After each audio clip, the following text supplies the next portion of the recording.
ህፃናት ይትረፍደው ፍሉይ ክእለትን ጸጋን ሃልይዎም ዓፍ ንምፍታሕ እንትፍትኑ ታተ እንዳበሉ እግሮም ክስድሩ ምርኣይ ፍሉይ ባታ ይፈጥረልኻ። ልማዓንቲ ኣብ መደብና ኣብዚ ዓለም መነጋገርቲ ዝኾኑ ህፃናት ክንድስስ ኢና። ብስሩ ኣብዚ ዓለም እዚኣ ዘይንርአዮን ዘይንሰምዖን እኳ የለን። ሰላም ጥዕና ሃበና ፍትዋት ተኸታተልቲ፣ ከምቲ ልሙድ ኣብዚ ቻናል ብዙሕ ወይ ጉድ እዚ እውን ኣሎ ድዩ እናበልና ብኣግራሞት እንዳቐፀና ብስሩ ኣብዚ ዓለም ዘይተነግረ እምበር ዘይተገብረ እኳ የለን ንብለሉ መደብ እዩ። ዝተፈላለዩ ትሕዝቶ ሒዝናልኩም ንቐርብ ቻናል ሰብስክራይብ ብምግባር ቤተሰብ ይኹኑ። እዚ ቪድዮ እንተፈትሞ ላይክ ብምግባር ክጅምሩ ንላበው። 5 ፍሉይ ተፈጥሮን ክእለትን ዘለዎም ህፃናት።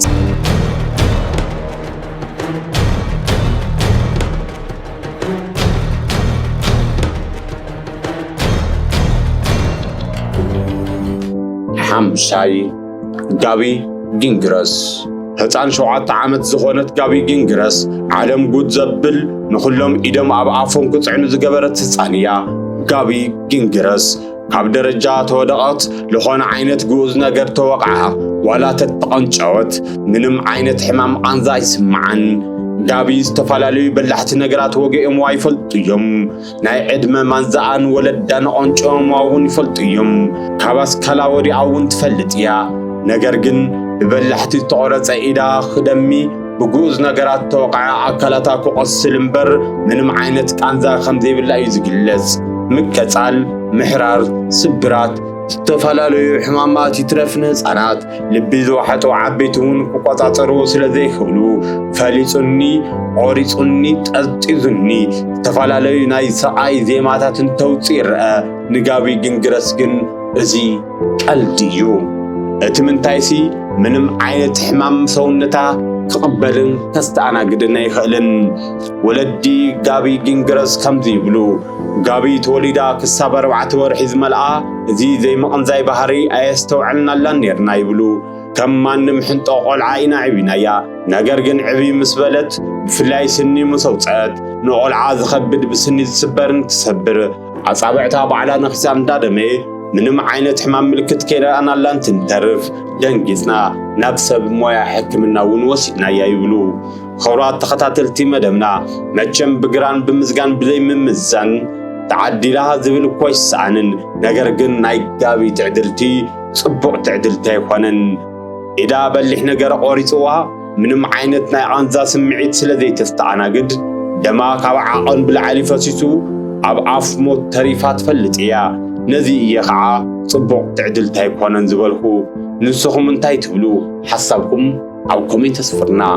ቀጽልና 4ይ ኢቫን ኢስቶሊኮሊች ወዲ 6 ዓመት ዝኾነ ኢቫን ማግኔት ሰውነት ዘለዎ ህፃን ምዃኑ ይዝረብ። እዚ ጉድ ዓይኒ እዩ።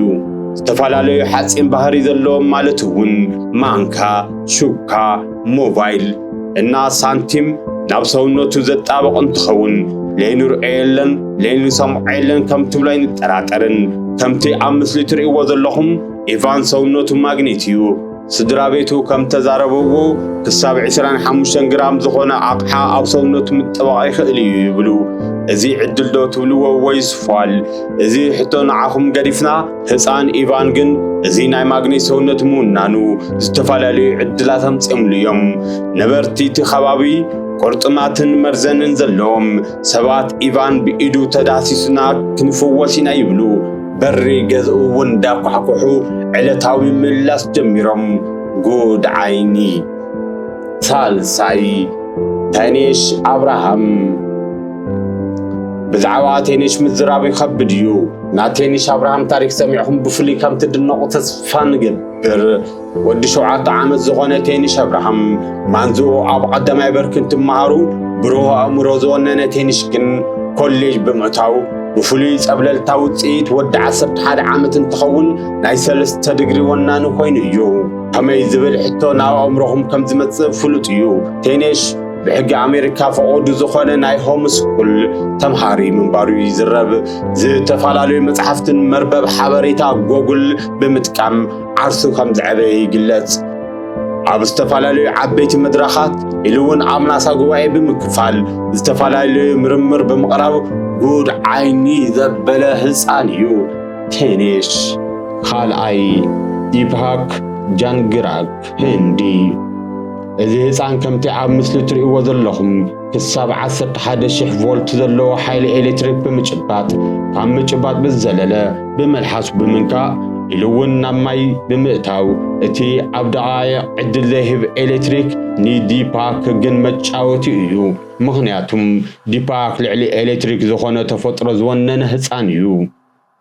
ዲፓክ ፈለማ ኣብ ገዝኡ ናይ ኤሌክትሮኒክስ ኣቕሓ እንዳስተኻኸለ ዝመኮረ እንትኸውን ኤሌክትሪክ ዘይሒዞ ጥራሕ ዘይኮነስ ተኣምር ተኣንኩሮ ዘብል ዲፓክ ተኣምረኛ ዝኾነ ዲፓክ ፖዚቲቭን ኔጌቲቭን ብምጭባጥ ሓይሊ ኤሌክትሪክ ብሰውነቱ ክመሓላለፍ ምግባሩ እዩ። ዲፓክ ካብ ክሽና ውፅእ ኢሉ 11,000 ዘመሓላልፍ ናይ ትራንስፎርመር ኤሌክትሪክ ንምምኳር ተለዓዒሉ። እዚ ጉድ ዓይኒ ዘየበለ እንታይ ኸ ጉድ ዓይኒ የብል?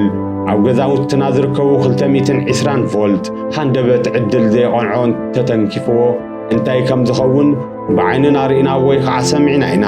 ዲፓክ እዚ የኾነይ 11,000 ቮልት እዩ ክምኩር ደልዩ ዘሎ። እዚ ፈተና ዕውት ኮይኑ ሰጊሩ ዓለም ብዓለም ጉዲሉ ኤሌክትሮ ዲፓክ ዝብል ስያመ እውን ተዋሂብዎ። ቀዳማይ ኤማ ታብሌት ኣብ ምዕራብ ፊሊፒንስ ትርከብ ጓል 3 ዓመት ኤማ ኣብ ሕጊ ተፈጥሮ ዝወፀት ጽንዓት ሳይንስ ብዜሮ ዘርብሐት እያ። ሳይንስ ከምዚ ይብል ስለ ኣፈጣጥራ ሓዊ ናይ 3 ነገር ውህደት እዩ። ኦክሲጅን፣ ሙቐት፣ ዝቀጻጸል ናውቲ እዞም 3 እንትወሃዱ እዮም ሓዊ ዝፍጠር ይብል። ንኣብነት ኦክሲጅን ሃልዩ ሙቐት እንተዘይሃልዩ ወይ ከዓ ሙቐት ሃልዩ ኦክሲጅን እንተዘይሃልዩ ሓዊ ይፍጠርን ይብል ሳይንስ። ዓለም ከይሰልጠነት እምኒ ምስ እምኒ ኣጋጭኻ ከዚ ድማ ብቴክኖሎጂ ዝተፈላለዩ ሓዊ ዝፈጥሩ ናውቲ ተፈጢሮም እዮም።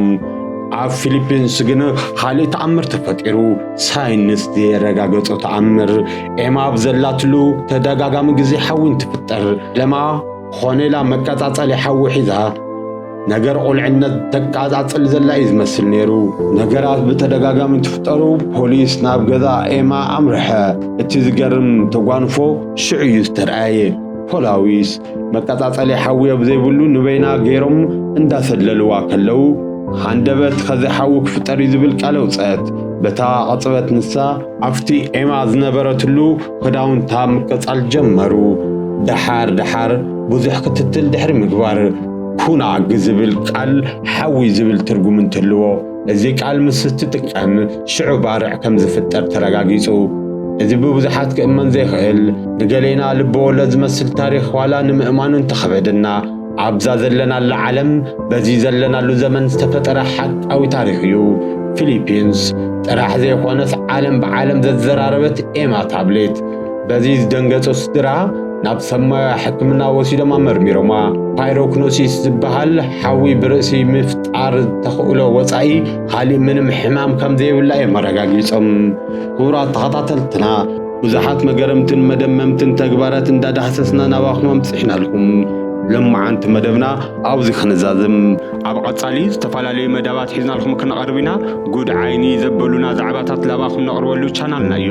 ሰብስክራይብ ብምግባር ቤተሰብ ይሁኑ። ክሳብ ቀጻላይ መደብና ሰናይ ቅንያት ሰላም